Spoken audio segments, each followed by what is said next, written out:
by H.G. Wells, starring Orson Welles and the Mercury Theatre on the air.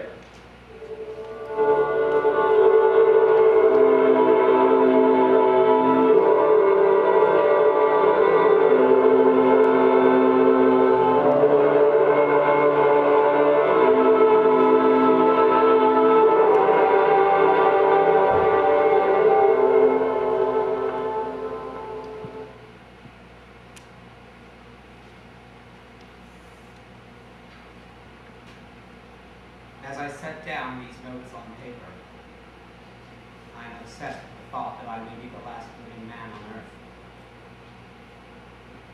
I've been hiding out in this empty farmhouse near Grover's Mill, a small island of daylight cut off by the black smoke from the rest of the world.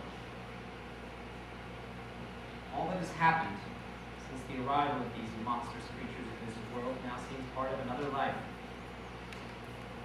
Life that has no continuity with the present. Furtive existence of the lonely derelict who pencils these words on the back of some astronomical notes bearing the signature of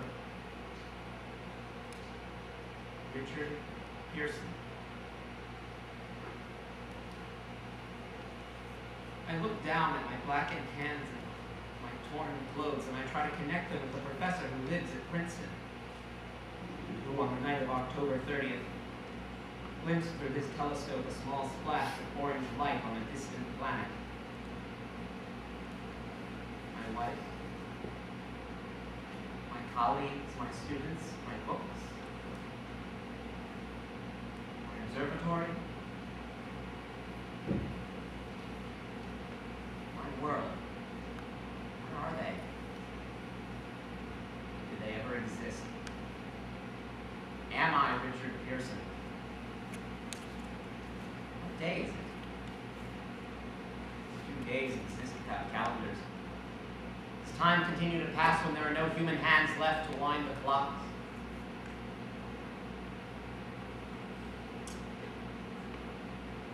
In writing down my daily life, I tell myself that I shall preserve the record of human history between the dark covers of this little book that is meant to record the movement of the stars. But to write, I must live, and to live, I must eat. I am only bread in the kitchen, and an orange, not too spoiled to swallow.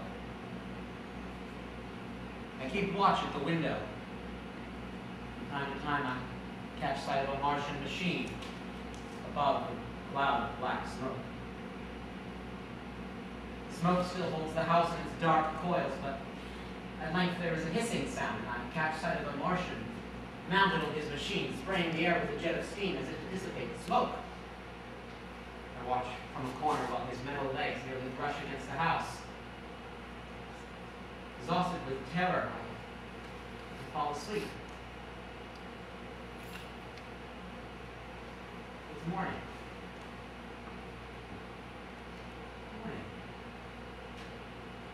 The sun streams in through the windows. A cloud of black gas is lifted, and the meadows to the north look as though a black snowstorm has passed over them.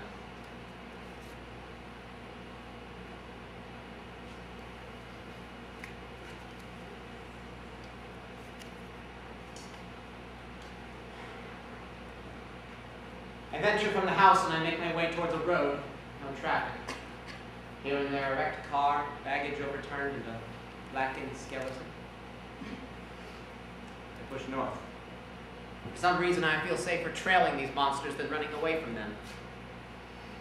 And I keep a careful watch. I have seen the Martians feed. One of their machines appear over the tops of the trees. I'm ready to fling myself flat on the earth. I come to a chestnut tree.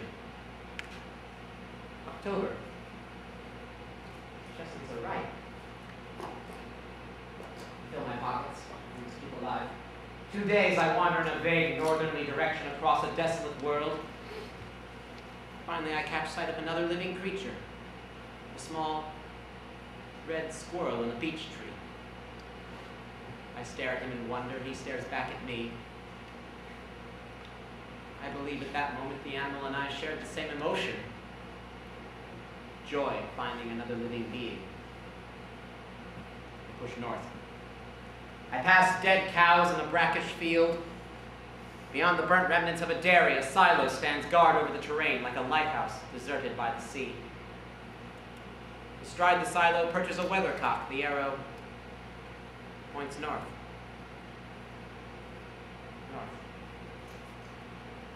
The next day I come to a city vaguely familiar in its contours, yet its buildings strangely dwarfed and leveled off as though a giant had removed the tops of its towers with one great capricious sweep of his hand. Reaching the outskirts, I find Newark. Undemolished, but humbled by some whim of the advancing Martians. Presently, with an odd feeling of being watched, I caught sight of something crouching in the doorway. I made a step towards it, and it rose up and became a man. A man armed with a large knife. Stop. Where do you come from? I come from many places. A long time ago from Princeton. Princeton. That's near Grover's Mill. Yes. Grover's Mill. There's no food here. This is my country, this side of town, down to the river. There's only food for one. Which way are you going? I don't know. I guess I'm looking for people. What? What was that? Did you hear something just then? No. Only a bird. A live bird. Yeah. You get to learn the birds have shadows these days. Hey, we're out in the open here. Let's crawl in this doorway and talk.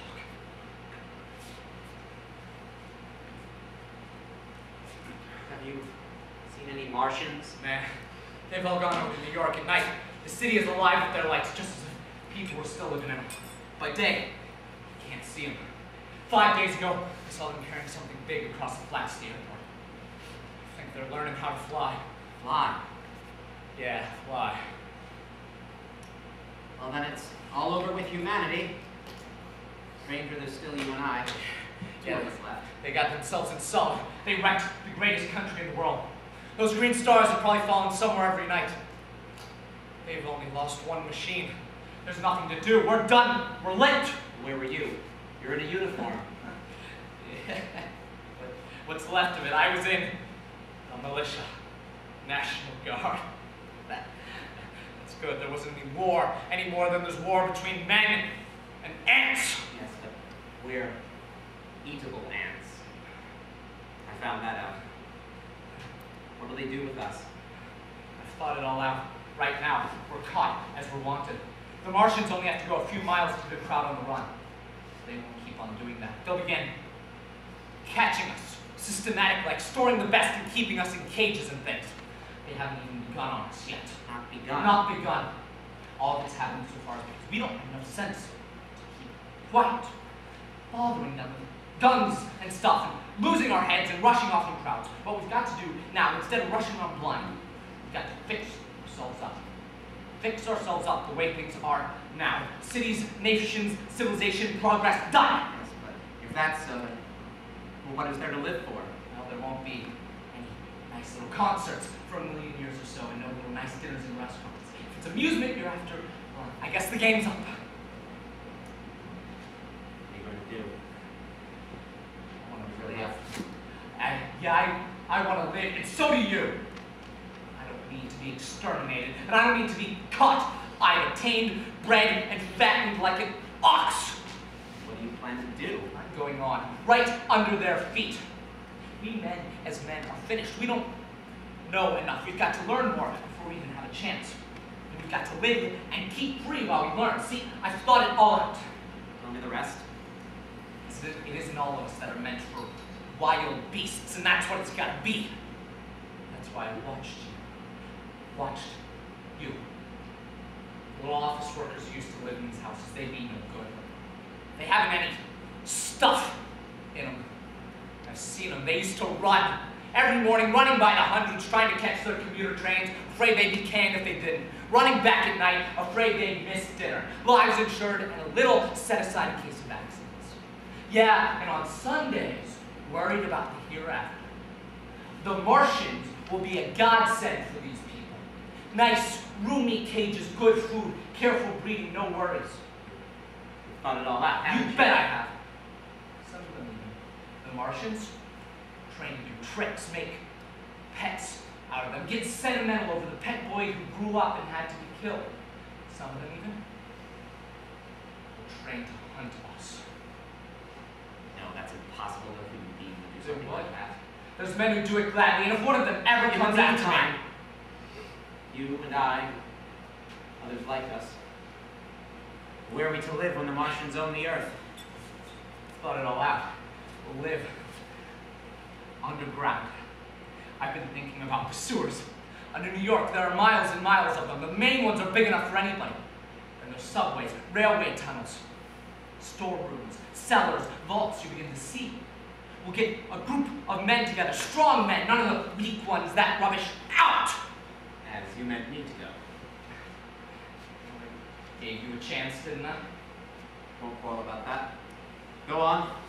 I've thought it all out. We'll get a bunch of strong men together. We'll find safe places to stay, see, and we'll get books. Science books. That's where men like you come in. We'll raid museums. We'll even spy on the Martians. It may not be so much we have to learn before. Just imagine.